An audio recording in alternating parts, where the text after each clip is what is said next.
आज हम बात करेंगे यूज ऑफ आर्टिकल्स। सबसे पहले तो हमें ये देखना कि आर्टिकल्स क्या होते हैं। आर्टिकल्स वो होते हैं जो किसी भी चीज से पहले लगा दिए जाते हैं, तो उस चीज के बारे में हमें अच्छे से पता चल जाता है, तो उन्हें हम कहते हैं आर्टिकल्स। अब आर्टिकल्स होते कितने हैं? तो आर्टिकल्स दो तरह के होते हैं। कितने तरह के होते हैं आर्टिकल्स? दो तरह के होते हैं। एक होते हैं डेफिनेट आर्टिकल और एक होते हैं इनडेफिनिट आर्टिकल। तो सबसे पहले हम इनडेफिनिट आर्टिकल के बारे में बात करेंगे। इनडेफिनिट आर्टिकल ऐसे आर्टिकल्स होते हैं जिनका कोई निश्चय नहीं होता, अनिश्चित वस्तु के सामने लगा दिए जाते हैं। इनडेफिनिट आर्टिकल जैसे ए बुक हुआ, ए हॉस्पिटल हुआ, इस तरह के ए बुक है और ए बनाना है, इस तरह के जो हो जाते हैं। एन ऑरेंज कोई निश्चित नहीं है, मतलब अनिश्चित वस्तुओं के आगे जो लगा दिए जाए वो होते हैं इनडेफिनिट आर्टिकल। और सेकंड होता है डेफिनिट आर्टिकल। डेफिनिट आर्टिकल का मतलब ये है कि ये निश्चित चीज के आगे लगेगा, जैसे दी गंगा, दी माउंटेन, ये निश्चित है तो निश्चित चीजों के आगे लगेंगे। तो आर्टिकल हमारे होते हैं दो तरह के, इनडेफिनिट आर्टिकल और डेफिनिट आर्टिकल। अब आर्टिकल क्या होते हैं कि हम कैसे लगाते हैं आर्टिकल को? जैसे हमने कहा आई गॉट ए बुक, तो जनरल बात है आई गॉट ए बुक कि मैंने एक किताब खरीदी। अगर हम इसे ऐसे कहें कि आई गॉट दी बुक, तो डिफरेंस हो जाएगा, सेंटेंस वही है, ए और बी का अंतर हो गया।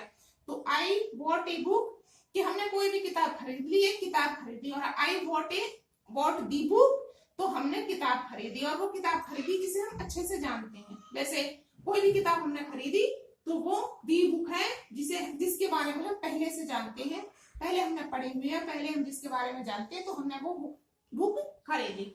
अब ये हमारे हो गए इनडेफिनिट आर्टिकल और डेफिनिट आर्टिकल। तो ए और एन होते हैं इनडेफिनिट आर्टिकल और दी होता है डेफिनिट आर्टिकल। तो आर्टिकल हमारे कितने होते हैं? तीन आर्टिकल होते हैं, ए एन और बी। ए एन होते हैं इनडेफिनिट आर्टिकल और दी होता है डेफिनिट आर्टिकल। तो हम इनका यूज कैसे करते हैं? तो सबसे पहले हम ए का यूज देखते हैं कि हम ए का यूज कहाँ करते हैं। तो ए हमारा जो आर्टिकल है उसका यूज हम करते हैं कंसोनेंट से प्रारंभ होने वाले नाउन्स के साथ। जो नाउन हमारे कंसोनेंट से प्रारंभ हो, कंसोनेंट मतलब व्यंजन से प्रारंभ हो, उनके साथ हम ए का यूज करते हैं। जैसे a hand, a book, a pen, a man, तो ये हमारा क्या है? सब कंसोनेंट से स्टार्ट हुए हैं। एस है, बी है, पी है, एन है। तो जो भी नाउन्स कंसोनेंट से स्टार्ट होते हैं उनके साथ हम ए का प्रयोग करते हैं। दूसरा हमारा है use of an. An article है, उसका यूज हम कहाँ करते हैं? तो जो भी नाउन, कोई भी नाउन हो और वो वॉवल से स्टार्ट हो तो उसके साथ हम एन का यूज करते हैं। अब हमारे इंग्लिश जो हमारा वो है अल्फाबेट है इंग्लिश के, उनमें वॉवल्स कौन कौन से हैं? तो वॉवल्स क्या है हमारे? वॉवल्स है ए, ई, आई, ओ, यू, अर्थात इन वर्ड से आरंभ होने वाले।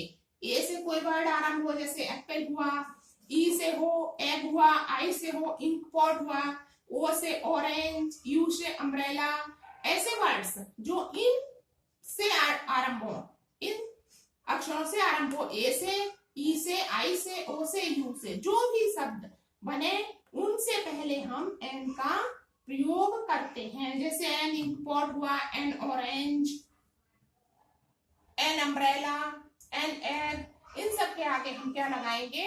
एन का यूज करते हैं। उसके बाद आता है हमारा, ये थे दोनों हमारे इनडेफिनिट आर्टिकल। अब आते हैं हमारा यूज ऑफ दी।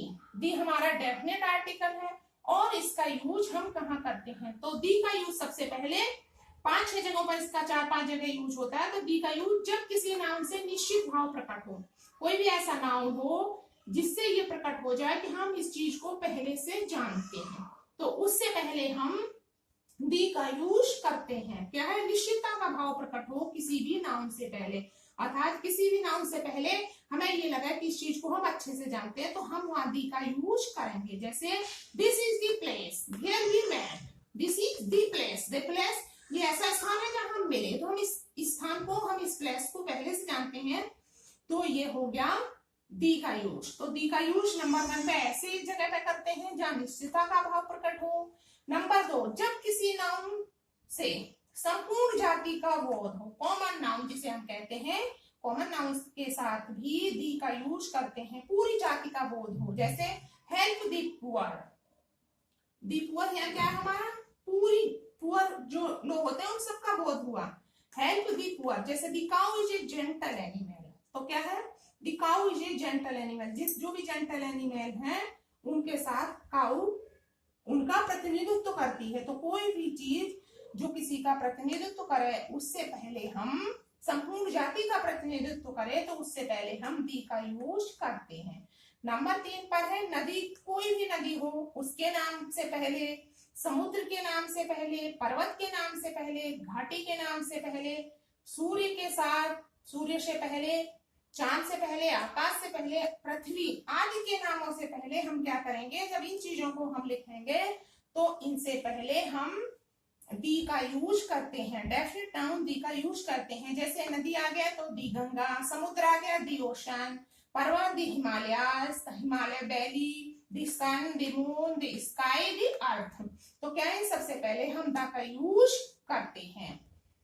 अब नंबर 4 पर आया सुपरलेटिव डिग्री से पहले। सुपरलेटिव डिग्री से पहले क्या है, आर्टिकल दी का ही यूज होता है। जब हम दी का यूज नहीं करेंगे तो वो हमारी सुपरलेटिव डिग्री नहीं बनेगी।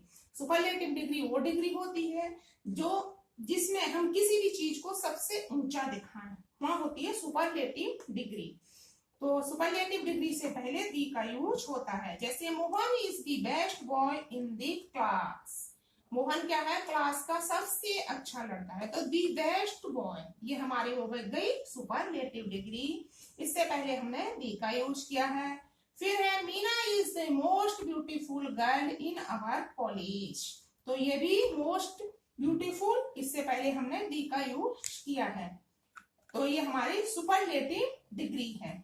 और एक होता है जो हम किसी नाउन के साथ, नाउन से पहले एडजेक्टिव लगा देते हैं, तो वहां भी हमारा दी का यूज होता है। जैसे नाउन से पहले हम एडजेक्टिव लगाएंगे, एग्जांपल है जैसे अकबर है, तो अकबर को हम क्या कहते हैं, दी ग्रेट अकबर। तो दी ग्रेट अकबर, ग्रेट उसका क्या है, एडजेक्टिव है अकबर का, तो उससे पहले हमने दी लगाया। दी अशोक महान, जैसे अशोक महान का होता है द अशोक महान, द ग्रेट अकबर। तो इनसे पहले जब हम किसी नाउन से पहले एडजेक्टिव का यूज करते हैं तो वहां भी दी का यूज होता है। थैंक्स।